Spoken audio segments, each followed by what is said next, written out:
देखिए इस क्वेश्चन में क्या कह रहा है कि potential difference of 3 volt is applied across a conductor of resistance 1.5 ओम। एक कंडक्टर है जिसका रेजिस्टेंस आपका दिया हुआ है और इसके अक्रॉस पोटेंशियल जो जनरेट किया गया है, पोटेंशियल आपका है 3 वोल्ट और रेजिस्टेंस आपका दिया हुआ है 1.5 ओम। ठीक है ना। Calculate the number of electrons flowing through it in 1 second. एक सेकेंड में कितना इलेक्ट्रॉन फ्लो करेगा, ये संख्या पूछ रहा है, एन निकालने के लिए पूछ रहा है। टाइम दिया हुआ है 1 सेकेंड, 1 सेकेंड में निकालना है। अगर किसी भी कंडक्टर में रेजिस्टेंस दिया हुआ है 1.5 और वोल्टेज दिया हुआ है तो आपको निकालना क्या है, फ्री इलेक्ट्रॉन्स कितना है ये पूछ रहा है। तो सबसे पहले तो आप अकॉर्डिंग टू ओम्स लॉ से आप जानते हैं कि V इक्वल टू IR होता है। तो I का वैल्यू कितना होगा, V/R। तो V का वैल्यू आपको कितना दिया हुआ है 3 और इसका वैल्यू है 1.5, मतलब ये आपका आ जाएगा 2 एम्पियर। ठीक है ना। तो करंट इक्वल टू क्या होता है, करंट इक्वल टू होता है Q/T। ठीक है ना। तो Q इक्वल टू कितना हो जाएगा, I × T हो जाएगा। Q का वैल्यू कितना दिया हुआ है, I का वैल्यू कितना है 2 है, टाइम है 1 सेकेंड। तो 2 कूलम हो जाएगा Q का वैल्यू। तो Q जब निकल गया तो N का वैल्यू नहीं निकल जाएगा, N निकालना है।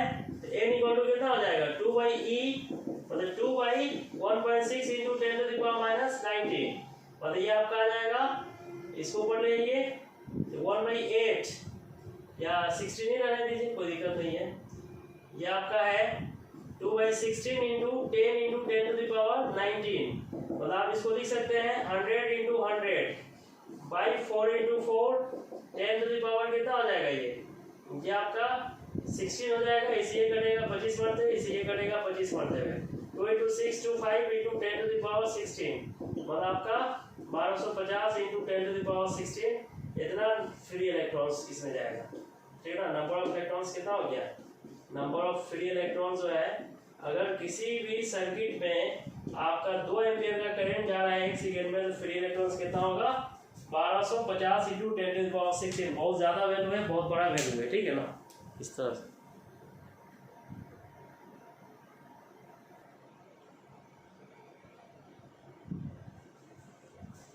इसमें कह रहा है कि calculate the resistivity of the material of wire 1 metre long and 0.4 mm diameter. एक मटेरियल है जिसका डायमीटर दिया हुआ है और लंबाई दिया हुआ है, मतलब लेंथ कितना दिया हुआ है आपका 1.0 मीटर दिया हुआ है और डायमीटर कितना दिया हुआ है, डायमीटर आपको दिया हुआ है 0.4 mm। ठीक है, 0.4 × 10⁻³ मीटर हो जाएगा। रेडियस कितना हो जाएगा 0.2 × 10⁻³ मीटर। ठीक है। तो एरिया ऑफ कंस्ट्रक्शन निकालेंगे, A इक्वल टू कितना होगा, ये सर्कुलर है तो πr² हो जाएगा। ठीक है। तो रेजिस्टिविटी निकालना था, R इक्वल टू क्या होता है ρ × L/A। तो रेजिस्टिविटी इक्वल टू क्या होगा R × A/L। रेजिस्टेंस का वैल्यू कितना दिया हुआ है, रेजिस्टेंस आपका दिया हुआ है 2 ओम। एरिया ऑफ कंस्ट्रक्शन कितना हो गया πr² L है। ये वैल्यू जब निकालिएगा तो कितना आ जाएगा 2 × 3.14 × R का वैल्यू कितना दिया हुआ है 0.2 × 10⁻³ का होल स्क्वायर बाई L का वैल्यू कितना दिया हुआ है 1। ठीक है ना। इसको सॉल्व कर दीजिएगा तो क्या आपका आ जाएगा 2 × 3.14, ये आपका हो गया 0.04 × 10⁻⁻6, मतलब ये वैल्यू आपका आ जाएगा 8 × 314 × 10⁻, आपका 10 हो जाएगा, मतलब ये हो जाएगा 2 1 5 × 10⁻10। आपका रेजिस्टिविटी निकल गया 25.12 × 10⁻8 ओम मीटर। ठीक है, ये वैल्यू होगा।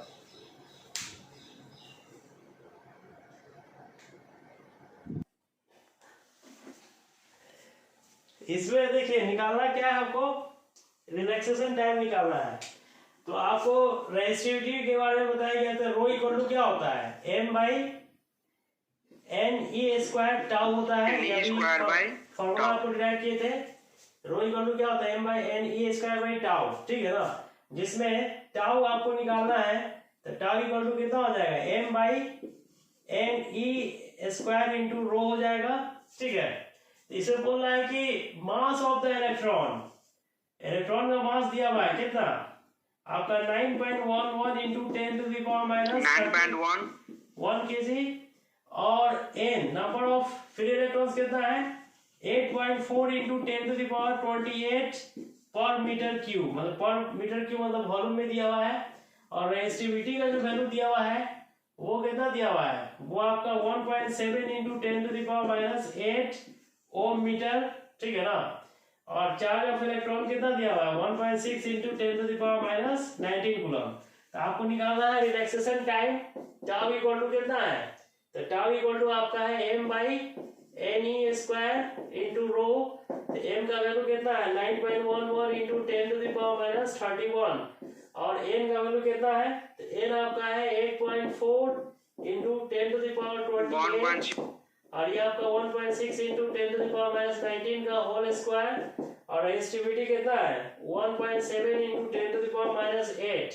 इसको सॉल्व करने पर कितना आया था आंसर आप लोगों का 20 पॉइंट कितना आया था,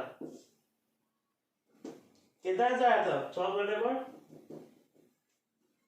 कितना आया था जी answer sir 2.49 into 10 to the power minus 14, 2.49 into 10 to the power minus 14 second, यही आपका रिलैक्सेशन है, ठीक है।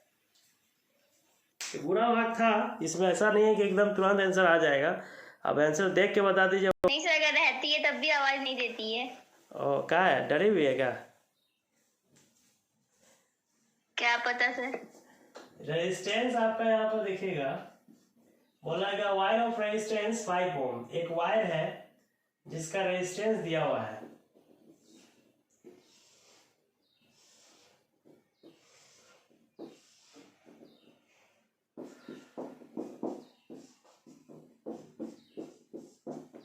वायर ऑफ रेजिस्टेंस 5 ओम, इसका रेजिस्टेंस जो है आपका 5 ओम है, R1 का वैल्यू दिया हुआ है, A1 का वैल्यू हम A मान लिए हैं, L1 का वैल्यू को हम L मान लिए, ठीक है।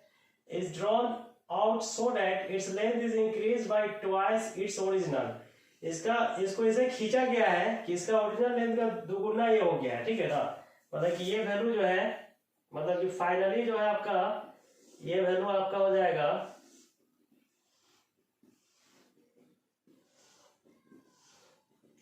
L2 का वैल्यू जो होगा L प्लस 2L, मतलब 3L हो जाएगा, ठीक है। अगर इनिशियल जो है उसको दुगुना करके खींच दिया जाए, बड़ा कितना होगा ये इतना है, इसको दुगुना करके जोड़ दिया जाएगा तो 3L हो जाएगा आपका L2 का वैल्यू, ठीक है।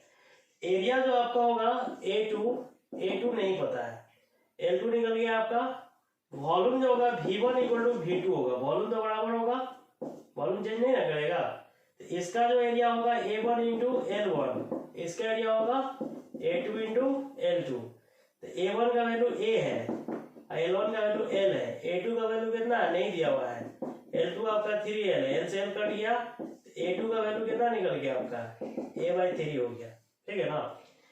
अब जैसे देखिए आपका यहाँ पर निकालना क्या है, कैलकुलेट द न्यू रेजिस्टेंस। तो R इक्वल टू क्या होता है रो इंटू L/A, मतलब R equal to rho into L/A होता है। तो आपका A का जो वैल्यू है यहाँ पर, जैसे वॉल्यूम निकालना है तो A इंटू L है, A का वैल्यू कितना हो गया V/L, इसका अगर वैल्यू रखेंगे तो ये कितना हो जाएगा रो इंटू L/V/L, मतलब आपका रो बाई V इंटू L²। ये वैल्यू कांस्टेंट है, ये बदल नहीं सकता है।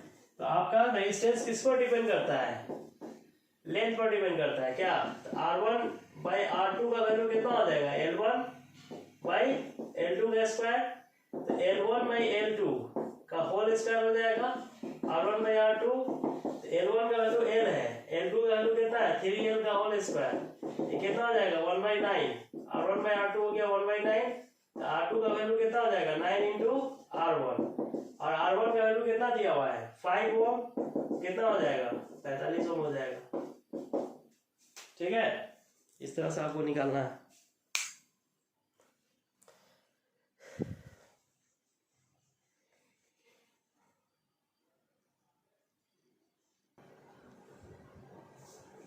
उसका डेट था वो उसका जो ठीक है, ठीक मान था यूनिफॉर्म गुना की रहता है। ठीक है, uniform copper wire of length, एक कॉपर वायर है जिसका लंबाई दिया हुआ है, और uniform copper wire of length l equal to दिया हुआ आपका 1 metre, and cross sectional area है 5 × 10⁻⁷ metre square, carries a current of 1 ampere. इससे जो करंट जा रहा है वो आपका 1 एम्पियर है। एज्यूमिंग दैट देयर आर इतना free electrons per unit volume, n का वैल्यू जो दिया हुआ है 8 × 10⁻28 पर मीटर क्यूब दिया हुआ है। In copper how long will in electron take to drip from one end of the wire to the other end, यहाँ से यहाँ जाने में क्या टाइम लगेगा ये पूछ रहा है। यहाँ से यहाँ करंट में जाने टाइम क्या लगेगा, तो ड्रिप वेलोसिटी इक्वल टू जानते हैं कि L/T होता है, तो T इक्वल टू कितना हो जाएगा, L/VD हो जाएगा।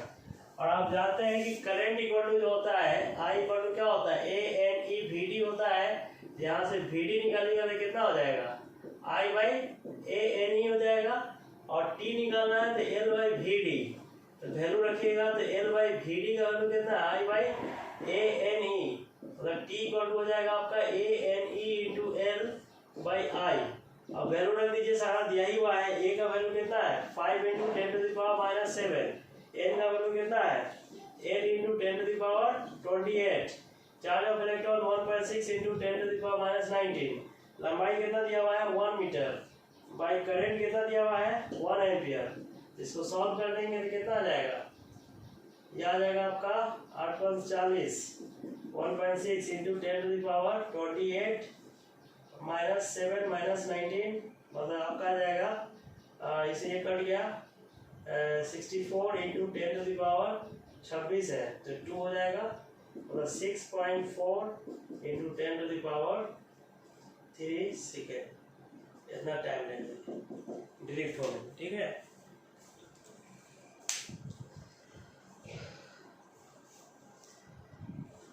तो इसमें इतना ही रहने दे कि और बताए,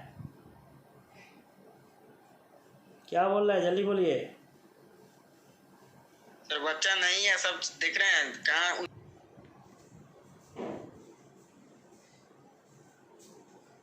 इसमें जो भी आपका क्वेश्चन जो कराया जा रहा है, इस क्वेश्चन को आप लोग फोकस कीजिए, बढ़िया से बनाइए, और एनसीईआरटी बुक्स को फॉलो कीजिए। एनसीईआरटी बुक्स बनाना इसलिए ज़रूरी है कि बोर्ड एग्ज़ाम आप जो भी देंगे, जो भी बोर्ड आपका होगा, स्टेट बोर्ड हो या सेंट्रल बोर्ड हो, हर बोर्ड में एनसीईआरटी ही चलाया जाता है। और एससी वर्मा बुक से भी न्यूमेरिकल्स बनाइए, जो छोटा छोटा क्वेश्चन सब बनाइए। बड़ा बड़ा क्वेश्चन अभी नहीं बनेगा आपसे, इसलिए कि उसके लिए थोड़ा सा प्रैक्टिस कराना होगा।